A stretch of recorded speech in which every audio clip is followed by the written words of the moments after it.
I felt inspired today to talk about intuition and how, in A Course in Miracles, intuition could be another way of saying following the guidance of spirit. When we think about intuition, we think about this idea of like following your gut or your gut instinct. What does your instinct say? And often, if you're a parent, especially if you're a mom, we've often heard that moms have that like sixth sense, a knowing about their child if their child is in any trouble. Or I know with my mom, it doesn't matter what time of the day or evening or night I call, pretty much she knows it's me even before I say anything. And I know myself as a physician, even when I wasn't really even thinking about it, when I would be working with patients, especially working as a pediatrician and in the emergency room or in settings where you sort of had to make a decision around what to do, what the next steps would be, I would do what was needed in terms of intellectually the data and the history and all of that, the physical exam. And then at times I would just be sort of, while I was doing it, I now as I reflect on it, there was like another part of me that was just sort of like also in almost this place of stillness where I was just allowing my sense of what needed to happen, like my gestalt of it, to come together. And now I realize that really was that intuition. And I can say that all the number of years I've practiced, I'm really grateful that I was doing that because it really helped me to perform my function as a physician and just to serve. So intuition can be something that can really allow our experience to unfold in a more smooth way. It's like this, I think of spirit as like this loving parent that's watching and is with us and really inside our minds, not somewhere outside us, but waiting for us to ask to be helped. And the Course talks about how we have this really unnatural habit of not connecting with that. And that not connecting part is really our ego mind. And so the Course even talks about that, if you're in a state of fear, be sure that you are following the ego. Because in the space of intuition, in the space of spirit, there is no fear. There's only love. There's only comfort. There's only a sense of knowing that all is okay.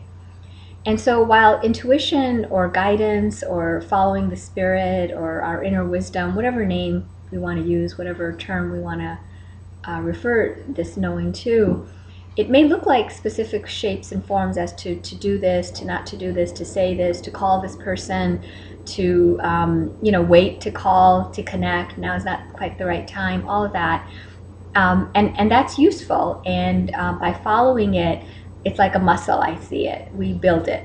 We build it, and it's kind of trial and error. But even more than that, what was occurring to me was that it connects us with the right-mindedness. That part in our mind, beneath all the ego chatter, beneath all of that fear, the doubt, the confusion, that place of certainty. It's like if you think about an ocean, and on the surface, it's all the waves are moving, here and there and to and fro and all of it, and it's very busy. But when you go deep, deep, deep, there's that place of stillness. And just contacting that place of stillness is healing. And when we make that a practice more and more and more, it's almost like when we don't feel that, we crave it and it feels unnatural. So we become more accustomed to it.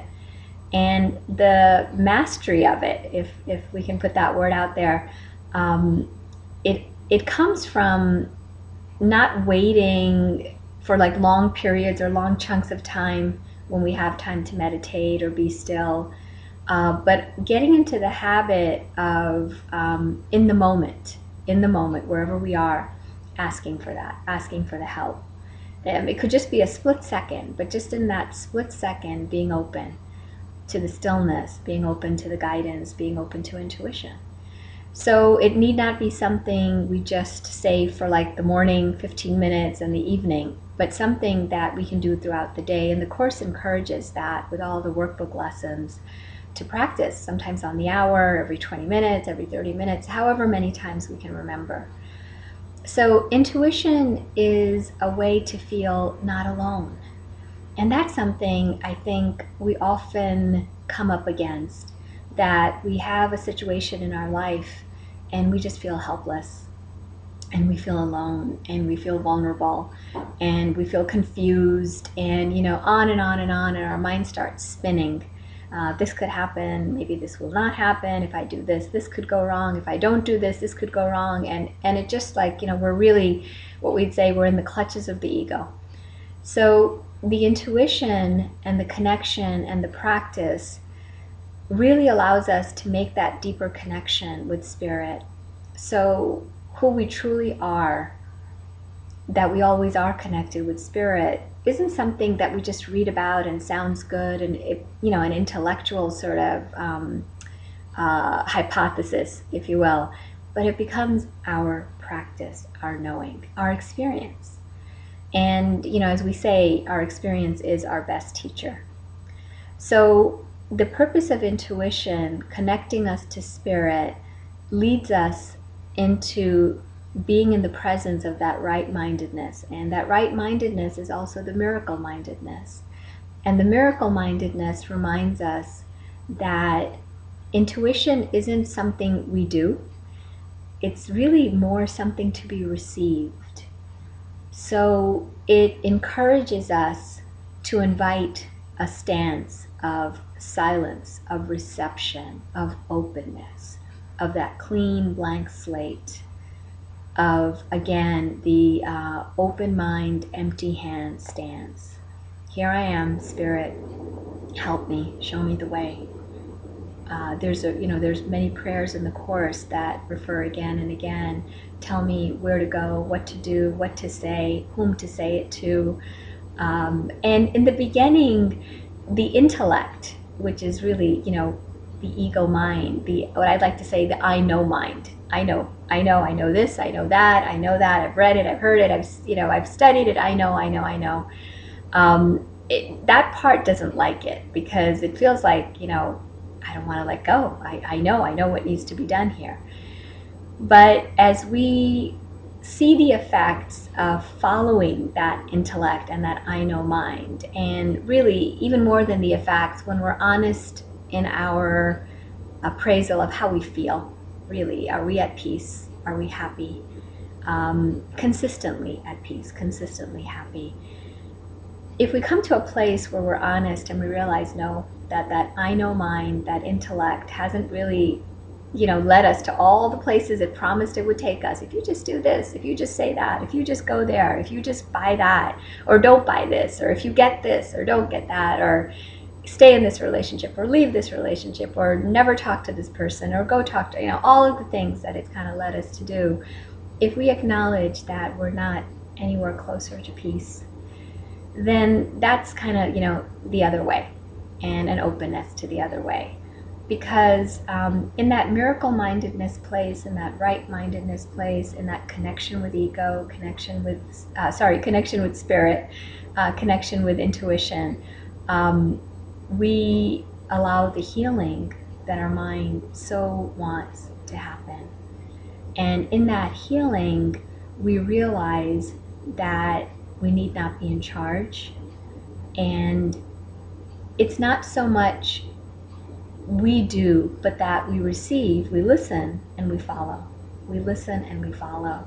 And it really, for me, it's been a real process of humility again and again and again, of how little I know and how much help and resources are within me. And when I say resources, really for me, it starts with seeing the situation differently. For me, that's the miracle. Because once that's there, everything else seems to fall into place. But sometimes getting to that place is the hardest thing because of the ego resistance of wanting to lead instead of really the mind that's at peace and that trust spirit that really just wants to follow. And again, it's sort of becoming a that childlike stance where we trust that there's this loving presence that just knows our best interests. And it also knows the solution that will prosper and bless everyone. So no one will lose. There is no sacrifice. There is no loss.